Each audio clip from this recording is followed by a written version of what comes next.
사랑하는 새나 친구들 반갑습니다. 여러분과 함께 토요일 말씀을 묵상할 최혁중 목사입니다. 의로운 욥을 향한 하나님의 칭찬에 사탄은 의의를 제기하며 비아냥거립니다.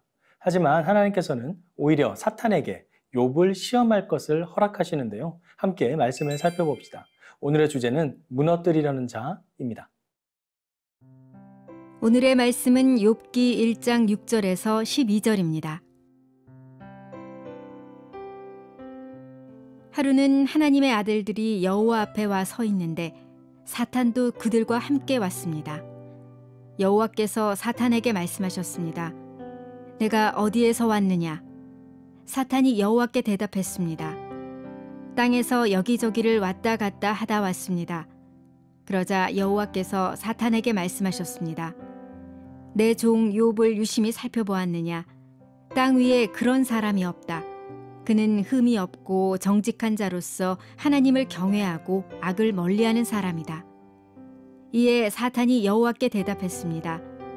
욥이 아무런 이유 없이 하나님을 경외하겠습니까? 주께서 그와 그 집안과 그가 가진 모든 것의 사면에 울타리를 쳐주지 않으셨습니까? 주께서 욥이 손대는 일에 복을 주셔서 그 가축이 땅에서 늘어가는 것입니다.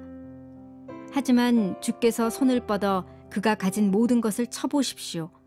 그러면 그가 분명 주의 얼굴에 대고 저주할 것입니다. 여호와께서 사탄에게 말씀하셨습니다. 좋다. 그의 모든 재산을 내 마음대로 해도 좋다. 그러나 그의 몸에는 손가락 하나도 대지 마라 하시니 사탄이 여호와 앞에서 물러났습니다. 오늘 본문에는 욥이 첫 번째 시험을 받기 전 하나님께서 사탄과 대화하는 장면이 기록되어 있는데요. 7절 말씀을 함께 읽겠습니다. 여호와께서 사탄에게 말씀하셨습니다. 내가 어디에서 왔느냐? 사탄이 여호와께 대답했습니다. 땅에서 여기저기를 왔다 갔다 하다 왔습니다. 땅에 여기저기를 왔다 갔다 하다 왔다 라는 이 사탄의 말은 사탄의 속성을 정확하게 보여주는 구절입니다. 번역된 이 문장만 보면 마치 사탄이 하나님께서 맡겨주신 어떤 임무를 수행하며 돌아다니다가 온 것처럼 보입니다. 하지만 히브리 원어의 의미는 전혀 그렇지 않습니다. 오히려 아무런 임무나 목적 없이 그저 이리저리 배회하기만 한 그러한 모습을 가리킵니다. 즉 베드로전서 말씀에도 기록되어 있듯이 우는 사자와 같이 두루 다니며 삼킬 자를 찾기 위해 배회하는 존재일 뿐이라는 것을 보여주는 대목입니다. 하나님은 사탄이 어디서 뭘 했는지 궁금해서 물어본 것이 아닙니다. 천지를 창조하시고 무소부재하시며 전지전능하신 하나님께서 모르실 리가 없죠. 이는 마치 아담이 선악과를 먹은 후에 내가 어디 있느냐라고 물으시며 아담을 책망하는 질문과 동일한 연장선이라 할 수 있습니다.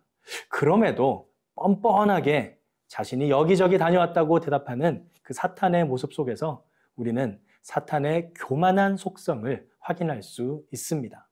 모든 것을 다 아시는 하나님 앞에서 뻔뻔하게 말하는 그 사탄의 모습, 그 모습 속에 혹시 나의 모습이 보이지는 않는지요? 하나님은 모든 것을 알고 계시지만 우리에게 기회를 주시고 또 우리에게 하나님께 돌아올 시간을 주십니다.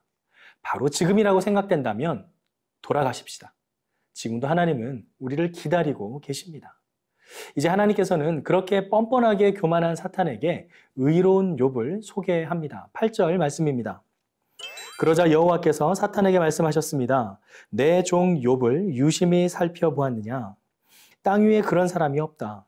그는 흠이 없고 정직한 자로서 하나님을 경외하고 악을 멀리하는 사람이다. 흠이 없고 정직한 자, 하나님을 경외하고 악을 멀리하는 사람이라는 하나님의 극찬이 이어집니다. 특별히 욥을 내 종이라고 말씀하시는데요.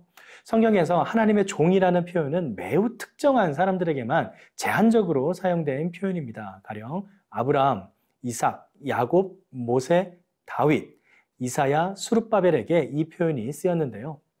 욥도 이러한 위대한 믿음의 선배들과 동일한 반열에 들어간다는 하나님께 받은 정말 큰 칭찬과 영예가 아닐 수 없습니다. 이러한 욥의 모습은 하나님을 대적하는 사탄과는 정반대의 모습으로 하나님의 종과 사탄은 대립적 존재일 수밖에 없음을 보여주는 대목입니다. 사랑하는 새나 친구들, 사탄은 지금도 우리를 유혹하고 넘어뜨리려 하나님을 대적하는 사람으로 만들려고 하고 있습니다. 하지만 하나님은 지금도 우리를 기다리시며 언제나 우리가 하나님께 돌아오기를, 하나님 품에 거하기를 바라고 계십니다. 하나님을 대적하는 자가 되어 이 땅을 배회하는 사람이 되겠습니까? 아니면 하나님의 품에서 하나님의 종으로 살아가는 사람이 되겠습니까? 사탄에게 무너지지 않고 하나님의 이름으로 일어서는 모든 새나 친구들이 되길 간절히 기도합니다.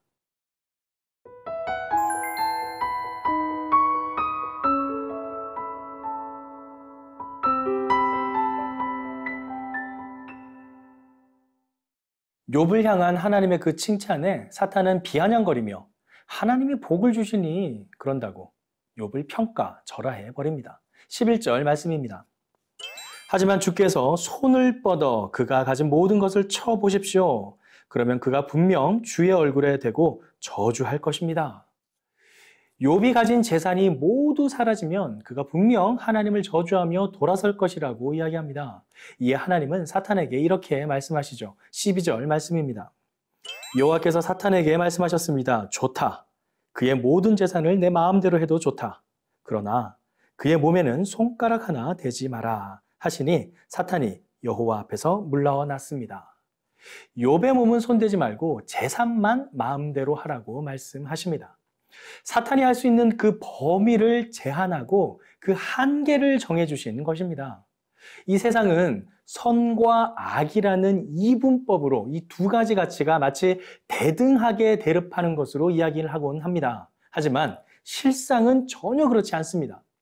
악은 결코 선에 대등하게 대립하지 않습니다. 지금 하나님께서는 사탄이 할 수 있는 그 범위를 정해 주셨습니다. 사탄은 하나님께서 허락하신 그 범위 내에서만 활동할 수 있는 하나님의 통치를 받는 존재라는 사실입니다. 하나님과 사탄을 결코 동일한 선상에 두어 비교하거나 대립시키지 마십시오. 사탄은 하나님의 말씀에 대적할 뿐이지 그의 활동 범위는 하나님께서 허락한 그 범위를 넘어설 수 없습니다. 그러기에 우리는 그 사탄이 하는 모든 거짓에 속아 넘어가서는 안 됩니다. 그 유혹에 넘어가서는 안 됩니다. 때로는 고난과 어려움이 찾아올지라도 그 모든 것을 주관하시는 하나님 앞에 나아가야 합니다. 오늘 하루 온전히 하나님 품에 거하며 사탄의 유혹에 넘어지지 않고 예수님의 이름으로 승리하는 모든 새나 친구들이 되길 간절히 기도합니다. 주님, 우리는 연약합니다. 사탄의 유혹과 속임수에 흔들리고 때로는 넘어집니다. 하지만 다시 예수 그리스도의 능력을 힘입어 다시 하나님 앞에 나아갑니다. 우리를 붙잡아 주시고 주님의 의의 길로 인도해 주세요. 예수님의 이름으로 기도드립니다. 아멘.